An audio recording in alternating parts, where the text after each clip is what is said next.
In what can only be described as another brazen attack on financial privacy and property rights, the U.S. Department of Justice has extracted a $511 million settlement from Credit Suisse for allegedly helping Americans evade taxes. Announced on May 5, 2025, this settlement marks yet another chapter in the government's relentless crusade against Americans seeking financial refuge beyond the watchful eye of the tax collector. Let's be clear about what has happened here. Credit Suisse, now owned by UBS following a government-engineered takeover in 2023, has been forced to plead guilty to tax crimes and pay a massive fine for providing banking services to American citizens. The DOJ claims that between January 2010 and July 2021, Credit Suisse helped U.S. customers conceal their ownership and control of over $4 billion in undeclared Swiss accounts and more than $2 billion in undeclared U.S. assets in Singapore. These actions, according to the DOJ, violated a 2014 plea agreement where the bank had previously paid $2.6 billion to U.S. authorities. The state's narrative is predictable. Wealthy Americans were hiding money offshore, and the Swiss bank was their willing accomplice. But this framing deliberately obscures the fundamental issue at stake: the right of individuals to protect their legitimately earned wealth from confiscatory taxation and government surveillance. What the bureaucrats at the Treasury Department and the DOJ call tax evasion, many see as self-defense. When the state claims ownership over a significant portion of your income and demands intricate details of your financial life, seeking privacy becomes not just reasonable, but necessary. According to the settlement, Credit Suisse admitted to conspiring with American clients to conceal assets, including creating fake donation documents and misrepresenting account holders. These actions would be unnecessary in a truly free society where financial privacy is respected as a fundamental right. The settlement amounts $371.9 million tied to Swiss-based accounts and $138.7 million related to Singapore operations are merely the latest shakedown in a long history of the U.S. government's assault on foreign financial institutions that dare to serve American clients without becoming unpaid IRS informants. What's particularly telling is that this attack comes from an administration that constantly preaches about tax fairness, while ensuring that the truly wealthy and connected can navigate the labyrinthine tax code through armies of lawyers and accountants. Meanwhile, ordinary Americans seeking basic financial privacy are branded as criminals. This case exemplifies the state's two-pronged strategy. First, criminalize normal financial behavior. Then use the threat of prosecution to force foreign institutions to become extensions of the U.S. surveillance apparatus. The result is a de facto system of capital controls that doesn't officially exist on paper, but functions effectively in practice. Consider the broader context. Since the passage of the Foreign Account Tax Compliance Act in 2010, the U.S. government has imposed an unprecedented global tax reporting regime on foreign financial institutions. Any bank anywhere in the world with American clients must report detailed account information directly to the IRS or face crippling penalties.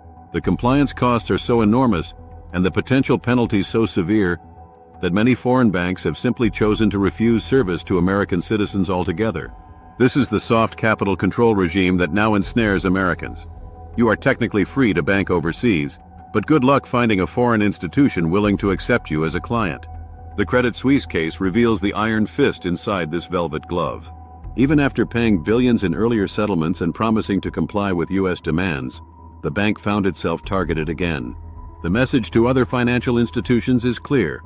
No matter how much you cooperate, you're never safe from U.S. prosecution if you serve American clients.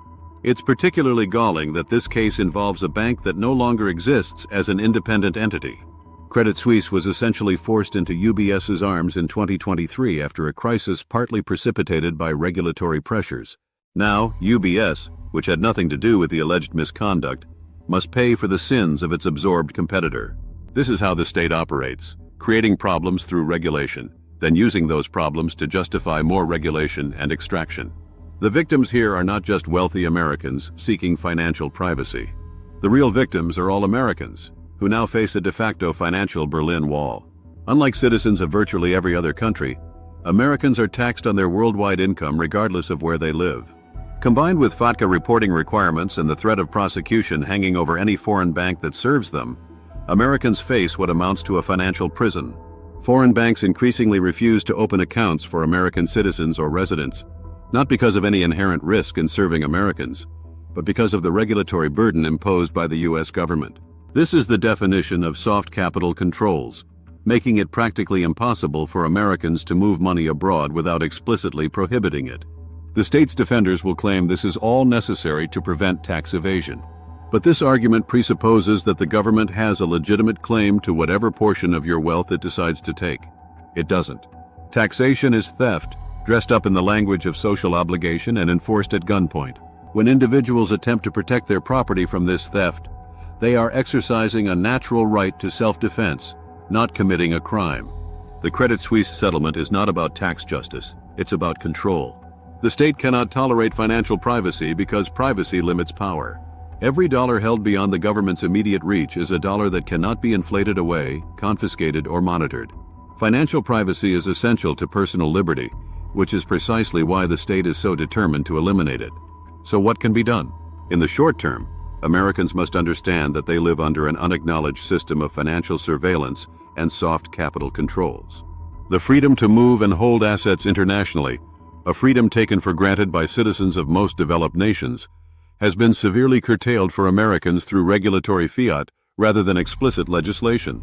In the longer term, technological innovations like cryptocurrency offer some hope for restoring financial privacy and freedom of movement. But make no mistake, the state will fight these innovations tooth and nail, using the same tactics of criminalization and regulatory strangulation that it has deployed against traditional financial privacy. The Credit Suisse case should serve as a wake-up call. The U.S. government's war on financial privacy is not about catching tax cheats. It's about ensuring that no wealth escapes the grasp of the state. Until Americans recognize this assault on their fundamental rights and demand change, the financial Berlin Wall will only grow higher and more impenetrable. Freedom requires financial privacy. Until we reclaim this fundamental right, all our other liberties remain precarious and contingent on the whims of the state. The Credit Suisse settlement is not just about a bank. It's about the cage being built around every American with assets to protect.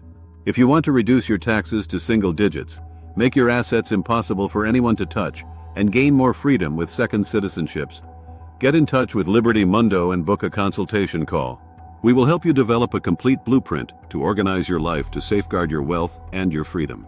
Follow the link in the description for more details.